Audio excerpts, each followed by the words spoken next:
नमस्कार। Welcome to online classes of Adarsh Shikshan Sansthan. पिछले video में हमने क्लास 8 का 8 चैप्टर और शॉर्ट मॉनसून डायरी का सेकंड पार्ट शुरू किया था, जिसके आगे का भाग हम इस वीडियो में पढ़ेंगे। Let's begin.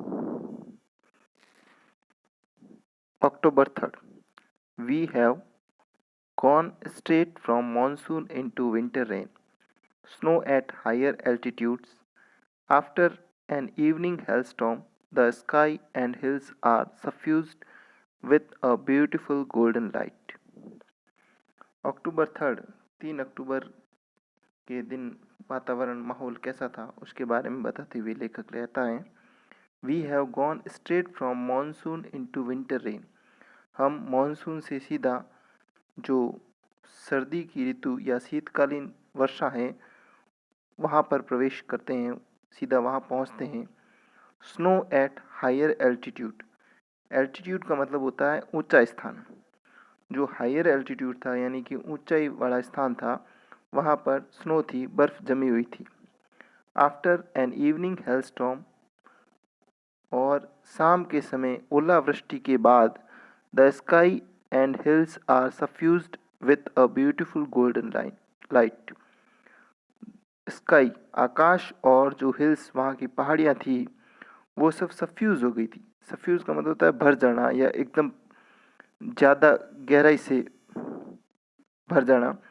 With a beautiful golden light, जो स्वर्णिम प्रकाश है उससे भर गई थी, यानी कि आकाश और पहाड़ियों पर एकदम स्वर्णिम कलर का प्रकाश है वो दिखाई दे रहा था।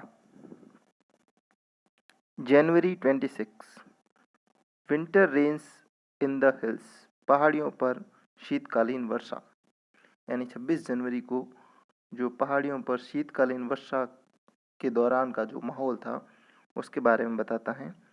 In the hushed silence of the house, when I am quite alone and my friend who was here has gone, it is very lonely, very quiet, as I sit in a liquid silence, a silence within, surrounded by the rhythm of rain, the steady drift of water on leaves, on lemons, on roofs, drumming on drenched dahlias and window panes, while the mist holds the house in a dark caress.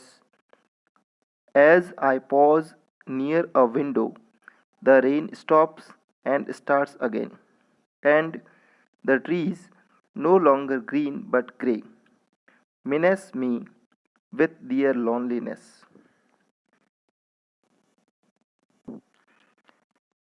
तो 26 जनवरी को शीतकालीन वर्षा के बारे में बताते हुए लेखक कहता है, in the hushed silence of the house. घर में जो हस्ट साइलेंस यानी एकदम पूर्ण शांति थी।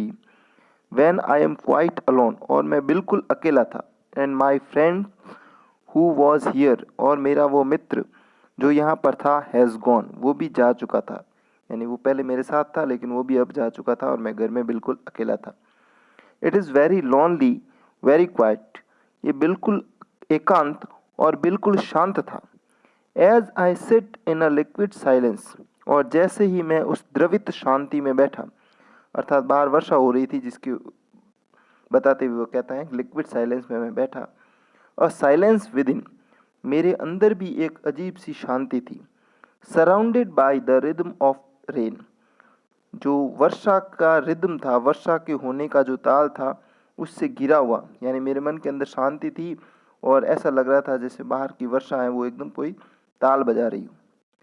The study drift of water on leaves, और स्टडी ड्रिफ्ट, स्टडी का मतलब होता है नियमित या लगातार, ड्रिफ्ट यानी बहाव, जो वर्षा के पानी का बहाव था पत्तियों पर, ऑन लेमन्स, नींबू पर, ऑन रूफ, छत पर, ड्रमिंग ऑन ड्रेंच डहलियाज, और वो भीगे हुए डहलिया पर, ड्रेंच का मतलब होता है भीगा या गीला, जो भीगा हुआ डहलिया के फूल थे उस पर ड्रमिंग हो रहा था। उस पर ऐसा लग रहा था जैसे वो कोई ढोल बजा रहा हो या कोई वाद्य यंत्र बजा रहा हो। एंड विंडो पेन्स, और जो खिड़की के कांच हैं, शीशे हैं, उन पर भी ऐसा लग रहा हो जैसे वो कोई ड्रमिंग कर रहा हो या ढोल बजा रहा हो। While the mist hold the house in a dark caress, और जो मिस्ट थी, जो धुंध थी, वो घर में एकदम गहरे रूप से प्रेम से स्पर्श कर रही थी, गहरे प्रेम से स्पर्श कर रही थी। जो कैरेस का मतलब होता है टचिंग और होल्डिंग लविंगली, यानी कि प्यार से छूना, स्पर्श करना। तो वो भी एकदम गहरे प्यार से स्पर्श कर रही थी। ऐसा लग रहा था कि धुंध है वो घर को प्यार से स्पर्श कर रही हो, प्रेम से स्पर्श कर रही हो। As I pause near a window, और जैसे ही मैं खिड़की के पास रुका, the rain stops and starts again, वर्षा एक बार रुकी और फिर से शुरू हो गई। And the trees no longer green but grey, अब जो पेड़ थे वो हरे नहीं बल्कि ग्रे, धूसर कलर के दिखाई दे रहे थे। Menace me with their loneliness, menace का मतलब होता है थ्रेटन, धमकी देना, डराना, और वो अपने अकेलेपन से, अपने सन्नाटे से मेरे को डरा रहे थे, क्योंकि बारिश के कारण पेड़ का कलर भी अलग दिखाई दे रहा था और साथ ही साथ में वो एकदम सन्नाटा की वजह से उसमें सरसराहट की आवाज़ आ रही थी, जो कि मेरे को ऐसा लग रहा हो जैसे धमकी दे रही हो। March 23, late March, end of winter. The blackest cloud I have ever seen squatted over Mussoorie, and then it held marbles for half an hour. Nothing like a hailstorm to clear the sky. Even as I write, I see a rainbow forming. Late March, अर्थात March है वो अपने अंत के समय में था, मार्च का अंतिम दौर चल रहा था। एंड ऑफ विंटर, और वर्षा भी अपनी समाप्ति पर थी। The blackest cloud I have ever seen squatted over Mussoorie, और आज तक मैंने इतना ब्लैकेस्ट, सबसे काला, सबसे ब्लैकेस्ट जो क्लाउड बादल देखा था वो मसूरी पर छाया हुआ था, यानी कि इससे पहले मैंने ऐसा बादल कभी नहीं देखा। And then it hailed marbles for half an hour, और फिर उस बादल ने लगभग आधे घंटे तक मार्बल्स, जो कंचे के जैसे बड़े बड़े आकार के ओले बरसाए। Nothing like a hailstorm to clear the sky, और आकाश को साफ करने में नथिंग लाइक, इससे बेहतर कोई चीज़ हो ही नहीं सकती, यानी हेल स्टॉर्म से बेहतर कोई चीज़ नहीं हो सकती आकाश को एकदम क्लियर करने के लिए। इवन एज आई राइट, यहाँ तक कि जब मैं लिख रहा था, आई सी अ रेनबो फॉर्मिंग, तब भी मैं एक इंद्रधनुष को बनते हुए देख रहा था। तो इस प्रकार से लेखक ने मसूरी का जो मानसून के दौरान मौसम था उसका वर्णन इस पाठ में किया।